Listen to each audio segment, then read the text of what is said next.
अब मैं आपको एक ऐसी बहन की कहानी सुनाने जा रही हूँ जिसे सुनकर आपका विश्वास और भी मजबूत हो जाएगा।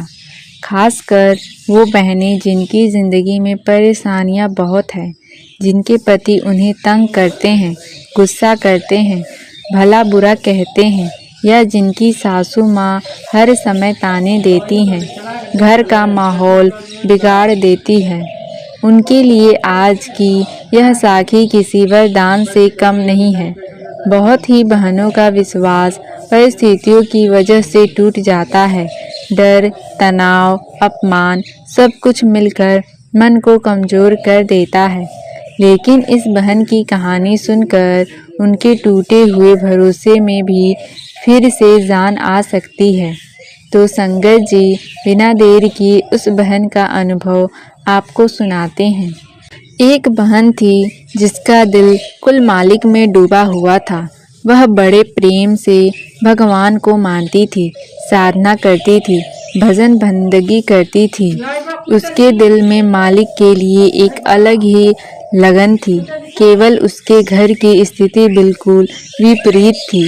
उसके पति बहुत ज़्यादा शराब पीते थे, अक्सर नशे में डांट फटकार कर देते थे, कभी कभी बेहद खराब शब्द भी बोल देते। ऊपर से उसकी सासू माँ जो हर बात में रोक टोक करती, हर समय ताने मारती, कुछ न कुछ उल्टा सीधा कहती। आपने भी ऐसे कई घर देखे होंगे जहाँ मकान कितना भी बड़ा और सुंदर हो, पर इंसान की कड़वी बोली घर को नर्क बना देती है। हर दिन झगड़े, ताने, उलाहने, गालियाँ, मानो घर की हवा ही भारी हो जाती है। लेकिन जिस बहन की हम बात कर रहे हैं, वह बहन कहती है, अगर वही इंसान अपनी ज़ुबान पर थोड़ा संयम रख ले और अपनी जीभ पर मालिक का नाम जपते लगे, तो वही घर कुछ ही दिनों में स्वर्ग बन सकता है। चाहे कोई अल्लाह को माने, वाहेगुरु को माने या किसी भी रूप में मालिक को माने, अगर मन शांत हो जाए और मुंह से मीठे शब्द निकलने लगे तो घर की काया बदलने में देर नहीं लगती। उस बहन ने अपनी कहानी सुनाते हुए बताया कि उसका घर का माहौल कितना कठिन था। उसके पति नशे में डूबे रहते और अक्सर उससे बेहद बुरा व्यवहार करते थे। ऊपर से सासू माँ जो हर बात पर ताने देती, डांटती और जरा सी बात पर उसे परेशान कर देती थी। फिर भी उस बहन के दिल में एक ही तमन्ना पल रही थी, कब डेरे जाऊं, कब अपने मालिक से नाम लूं। लेकिन डर इतना गहरा था कि कदम आगे नहीं बढ़ पाती थी। वह सोचती, अगर मैं डेरे चली गई तो पति भी मारेगा, सासू माँ भी न जाने कितना झूठ सच सुना पड़ेंगे। फिर भी अंदर से एक आवाज़ उसे खींच रही थी, जाना ही है, चाहे कुछ भी हो जाए। उसने नामदान की तारीख के बारे में पता किया और उसी गली में रहने वाली 3-4 औरतें भी नाम लेने जा रही थी। वे बोली, बहन तुम भी साथ चलो, हम भी आज ही नाम लेने जा रहे हैं। वो बहन उन सत्संगी बीवियों के साथ जाना तो चाहती थी, लेकिन दिक्कत यह थी कि उस बहन के पास 1 रुपया भी नहीं था।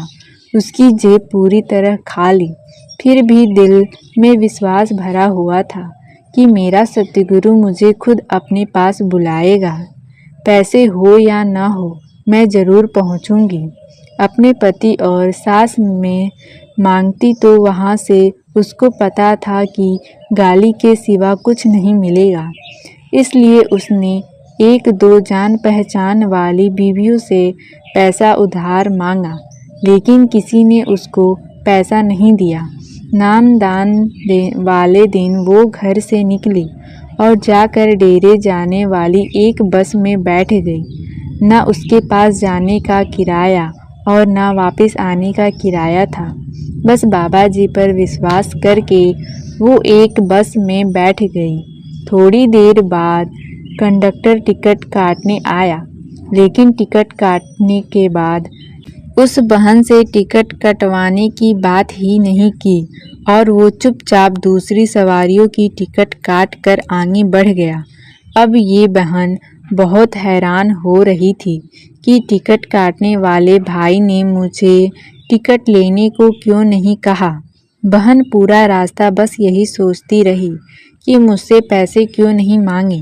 जैसे ही ब्यास का बस स्टेशन आया तो बहन जब नीचे उतरने लगी तो उसने टिकट वाले भाई से पूछ लिया कि आपने मुझसे टिकट के पैसे क्यों नहीं मांगे। तो टिकट वाले भाई ने बताया कि आपकी टिकट तो आपने भाई साहब ने कटवा दी थी। वो उसी बस में सबसे पीछे वाली सीट पर बैठे थे। उन्होंने कहा कि आगे उस सीट पर मेरी बहन बैठी है और ये हम दोनों की टिकट काट दो, इसलिए मैंने आपसे टिकट के पैसे नहीं मांगे। ये सुनकर उस बहन के होश उड़ गए और फिर बहन ने पूछा कि वो इस बस में कहाँ बैठे हैं। तो टिकट वाले ने कहा कि वो तो पिछले स्टॉप पर ही उतर गए थे।